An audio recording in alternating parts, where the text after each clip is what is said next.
For a conversation on the next frontier in medical innovation, please welcome founder of the Innovative Genomics Institute and Nobel Laureate in Chemistry, Jennifer Doudna, with The Atlantic's Jeffrey Goldberg.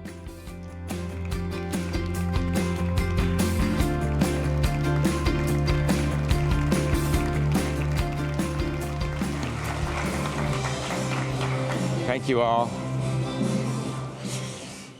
Thanks very much. It's a real pleasure and honor to have Jennifer Doudna with us today, winner of the Nobel Prize in Chemistry.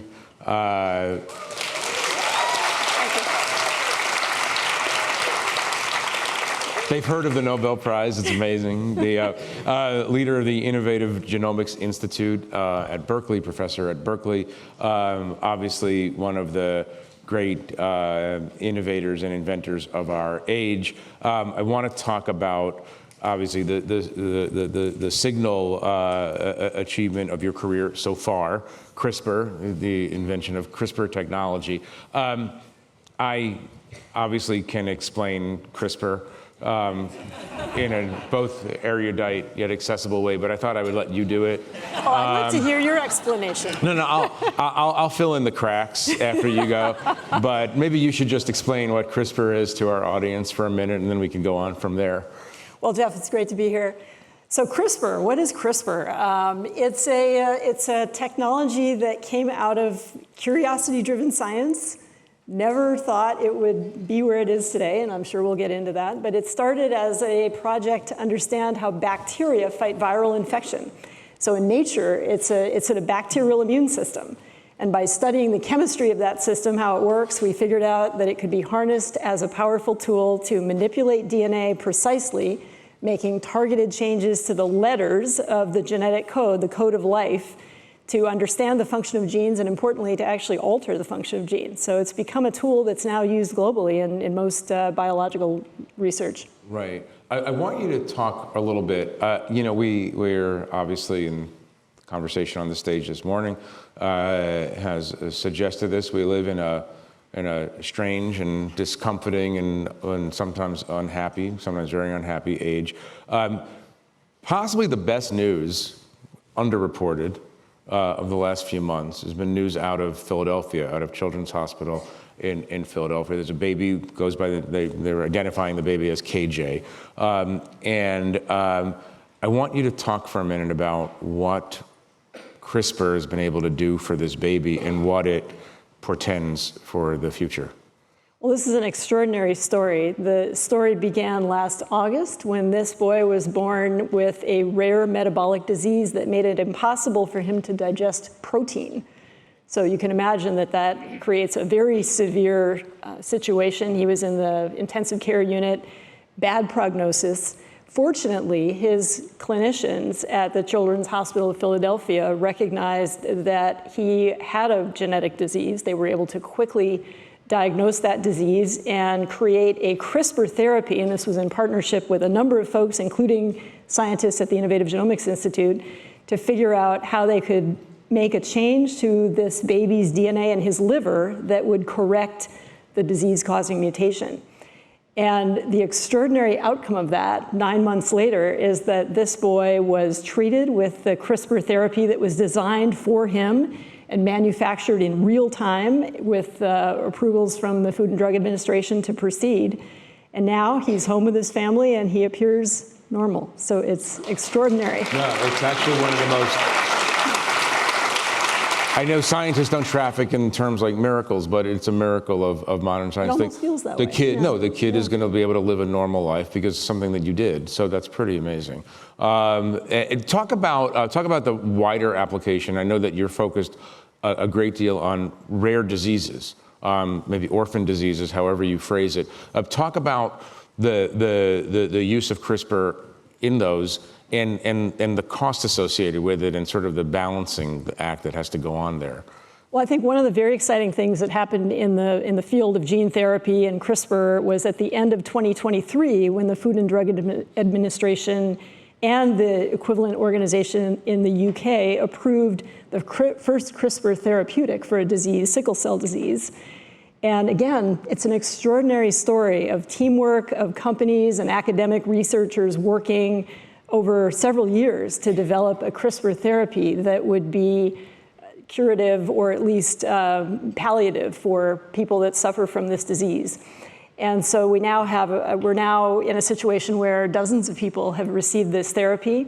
I've met Victoria Gray, who was the first US patient to receive the CRISPR therapy. She has an extraordinary story of her life really transforming with this therapy, which is, by the way, a one and done treatment. It's really quite a change in the way we think about therapeutics, to think about something that could literally be delivered once into a patient and go to the source and make a change that is corrective for a disease basically condition. One hack, one line of code, and then that's the idea. You're done.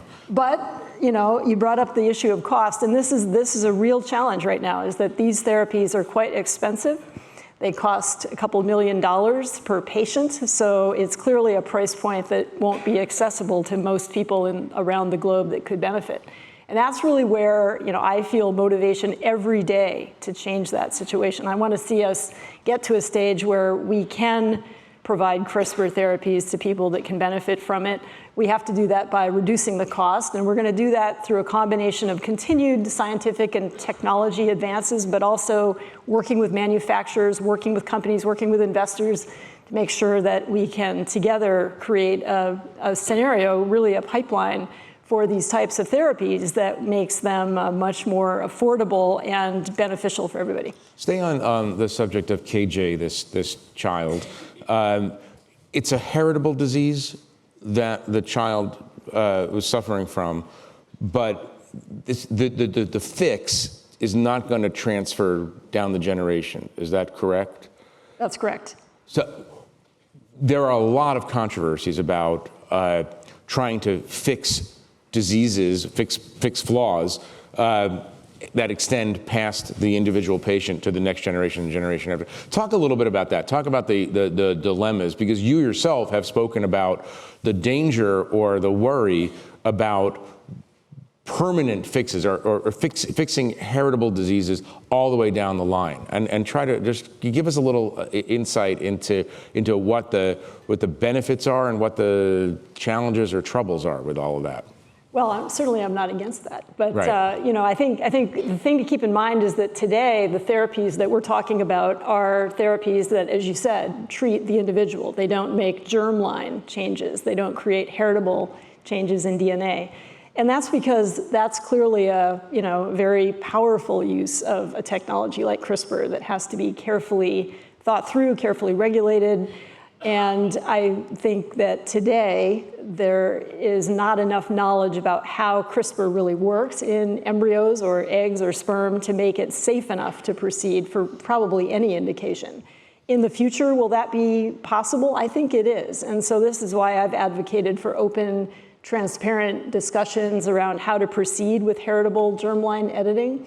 We have to be able to, think that through and have a framework in place for the day that the technology is ready for it. Are you worried now about people or countries, institutions doing germline editing in ways that you don't approve of, or you think is too dangerous or too many unknowns? Well, I think it's, again, I think we have to be very thoughtful as we proceed with that type of use. I think there could be cases, and you brought this up, where if you have a mutation that is inherited in a family and it causes very severe disease, and you have a technology that can safely revert that mutation, you might argue that it would be unethical not to use it for that purpose, right? So. Right. By the way, as you're talking about the conscientiousness with which you and your colleagues are bringing to this conversation, I'm thinking about the equivalent conversation in the AI world, which is not quite as conscientious at the moment, I would say, about not knowing what a technology is going to do and being careful about introducing it into the world. What could bad actors do with CRISPR? Well, we talked about heritable editing, making changes in humans that could enhance certain features, create further inequities across our society. I think that would be very damaging. That sounds like eugenics. It does, right? Yeah. And the other application that has received a lot of attention and discussion scientifically is the use of CRISPR in populations, not humans, but in, say, insects, where it might be possible to use CRISPR to spread a trait very quickly through a population, even create sterile organisms. Now, if you're applying it in mosquitoes, there could be public health benefits to that, but there's also risk if something like that were to get out of control. So there's been a lot of discussion. What would be the risk of making sterile an unpopular insect? How would it jump to something that we don't? Well, if you're a bat and you eat mosquitoes, right, it could be problematic. It could be problematic. So I think we just have to be thoughtful. When you have applications in the environment, there's, I'm from Hawaii, where there were a lot of things that happened in the environment that turned out to have unintended consequences. So I think we just have to be careful. Right. You mentioned Hawaii. Let's talk about that for a second, because I'm always fascinated by the motivation of someone who went into science for science's sake, because you're curious. Talk about your youth on the Big Island and how you came to the place you are today. Right. Well, my family moved to Hawaii in the early 70s, and it was an incredible experience. We were in Michigan before that, so it was quite a culture shock. I was about 7 years old at that time. And I found myself just surrounded by an incredible environment of plants and animals that had adapted to this unique island environment. And I was curious. I thought, that's fascinating that we have blind cave spiders. I mean, how did these evolve? I wasn't thinking anything about DNA in those days. But as I got When did you realize that you were preoccupied with blind cave spiders? Like at what age do you remember saying, you know what, it's not a normal pursuit of an 8-year-old, but when did you realize, wait, there's something, I could find out something? In those days, we did a lot of, it's very different maybe from a lot of kids growing up now, but, I think in those days, we did a lot of just running around outside and exploring every afternoon with our friends. And so, there was just all kinds of opportunities to observe these crazy creatures. And I ended up, taking a chemistry class in high school with a teacher, Miss Wong, who was very excited about the scientific method. And she really taught kids that science isn't about memorizing a bunch of facts in a book. It's about discovering things. It's about asking a question, gee, I wonder how that works, and then designing an experiment to figure it out. And I just found that really exciting. Right, well, congratulations to Ms. Wong for finding... Indeed, indeed. For winning a Nobel Prize by transference. Talk a little bit about, you mentioned the scientific method. We were talking yesterday, and I mentioned that one of the most astonishing facts of American history is that George Washington, who ordered the inoculation of the Continental Army against smallpox, had a more, I don't know how you would phrase it, scientifically progressive understanding of vaccination than some people in our government 250 years later. And as absurd as this is to ask, are you surprised that we've entered this period where provable therapies, proven through time and study, are being doubted in the way that they are? Well, Jeff, what I would say is, you could argue that vaccination has been so successful. It's almost been too successful. And at least in this country and in some parts of the world, we've been able to effectively wipe out certain diseases such that there's been a collective forgetting that, measles and mumps and, rubella, these used to be diseases that would, kill people and fairly large numbers, mostly children.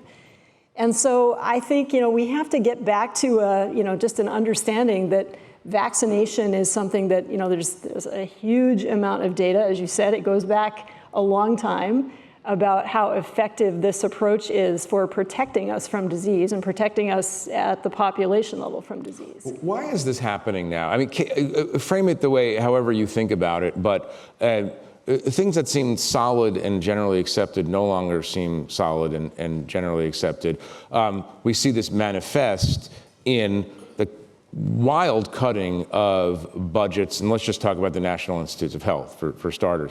Wild cutting and not logical cutting either. Give us your understanding of what's going on and what the dangers are right now. Well, I'll just point out that currently Congress has said they're going to support funding of the NIH and the National Science Foundation at the current levels, which is good. So hopefully that continues. But look, I mean, I think we have to be thinking about the future of our country and where discoveries come from. Government plays an incredibly important role in supporting innovative work and discovery research. This is work that just frankly doesn't get done in companies. It can't because companies don't have the timelines. They can't take the risk. A lot of fundamental research doesn't go anywhere or doesn't lead to something that is curative of disease. But every now and then you get a breakthrough and you don't know where those breakthroughs are coming from.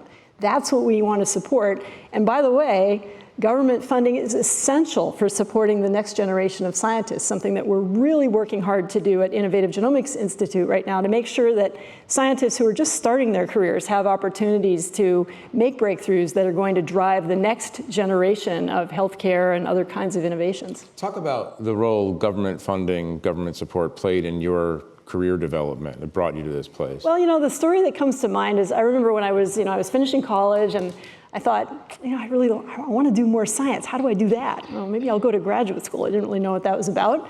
I told my parents, that I wanted to go to graduate school. And my parents didn't have much money, and they were putting 2 other kids through college. And they said, well, we're really sorry, but we just don't have the money to support you to do that. You'll have to figure out a way to maybe work your way through that. And I found out that actually the National Institutes of Health had a training grant program, which they still have, by the way, that supports graduate students in their research and to get a PhD. And so I called my father back and I said, Dad, I just found out that I'm going to be paid $8,600 a year, which sounded like a lot at the time, to get an education, to get my PhD. And he was stunned. There was silence on the phone, and he was shocked, and he was, of course, delighted. But he said, this is just extraordinary. And he was astounded to find out that this was the case. And so, this has really been true for decades now, that the government has supported young students who want to get an education. Why do we do this? Well, we use taxpayer money to do this because we understand that these are the students that are going to get trained, and they're going to go out there and make the next discoveries. They're going to drive business innovation. They're going to drive academic innovation that keeps America #1 in science. I want to, obviously, we're in this moment right now of confusion about public health. We have an acting CDC director who's neither a physician nor a scientist, probably the first time in history. There are all kinds of strange things going on. What would you say if you were sitting with Donald Trump right now, which you're not, what would you say to him about the importance of maintaining the integrity and primacy of the American federally supported healthcare research complex? Well, I'd point out that, for every $1 of National Institutes of Health funding that's invested, we get $2.50 back. That's a pretty good deal, and that's been consistent over a long period of time. And I want to keep America #1. Come back in our last few minutes. Come back to CRISPR. We're at the beginning of the story. Take us 5 years ahead, 10 years ahead, and obviously no one's going to hold you to it. But where do you think you're heading in this, and what do you think you're going to be able to solve in the next 5, 10, 20 years with this technology that you've developed? Well, Jeff, I'm incredibly excited right now because I think we're seeing an extraordinary moment in which CRISPR is just beginning to have real-world impact across a bunch of sectors where there's huge opportunities for growth. And this will happen both through nonprofits and academic work, but frankly, through a lot of company and investor work as well. So we talked about baby KJ, we talked about the sickle cell disease therapeutic.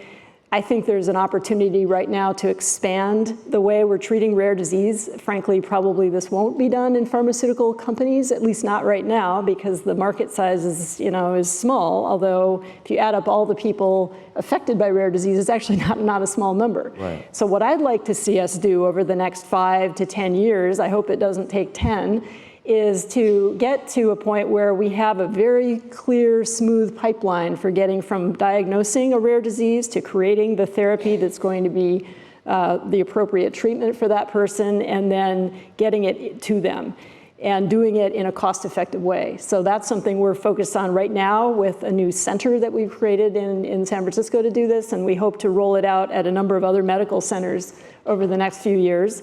And then we didn't speak about applications in other areas, but agriculture, I wanted you to address. Very excited about the applications in agriculture, because I think that what I'm seeing, and this is not research that I'm doing myself, but I see it going on with my colleagues and in companies, is that it's increasingly possible to make 5 or 10 genetic changes in plants at a time with CRISPR that create the kinds of traits that make these plants more productive, drought resistant, less requiring of nutrient additions.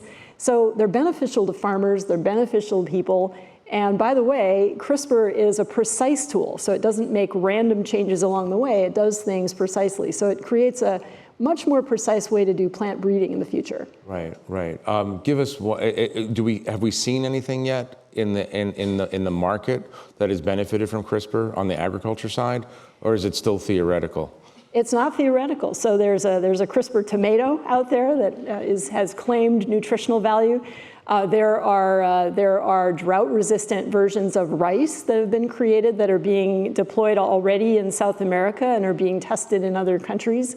I think these are some of the types of applications, and I know of a number of other things that are being developed in companies that are also very exciting, that involve increasing plant productivity, but without increasing nutrient requirement. I was just picturing, as you're talking about the tomato, I mean, the obvious joke is that it's a tomato that will walk right into your basket without even picking it up. But which comes to the science fiction, which comes to the science fiction and the possibly dystopic applications. How, in this period of widespread mistrust of science, do you convince people that changing the genetic structure of food you're going to eat is actually healthy? You have an FDA that you still trust, I think. We have to work with the FDA. We have to work with the FDA. Do you trust the FDA the same way that you used to trust the FDA in the past? Well, in cell and gene therapy, which is the only area where I really have had interactions with the FDA, mostly through my colleagues, we've seen real support for CRISPR and for cell and gene therapies more broadly. So let's hope that continues. Right. I guess what I'm asking you is to articulate in just a few seconds, if you can, the best argument someone from science can make to the American people that you can trust scientists, not all scientists, obviously, but that you can, we're entering this dangerous phase of widespread, almost axiomatic distrust. What's the argument about the way science is done in America that actually would convince people that the science that is being done is actually scientifically proven? I mean, scientists work with data, right? I mean, we love data, we love facts, we love information. We also recognize that, not all data is of the same quality, so you have to be a little bit, you have to be discerning about it. But I just would invite people to, look into the data behind statements that are made. I think it's dangerous to look at a TikTok video or, take something off the internet that is unvetted as fact. You really need to dig in a little bit and figure out where it came from. I look forward to your appearance on the Joe Rogan show. That's all I can say. I want to thank you very much for coming here. I know it's fascinating for our audience. Thank you so much for doing this. I appreciate it.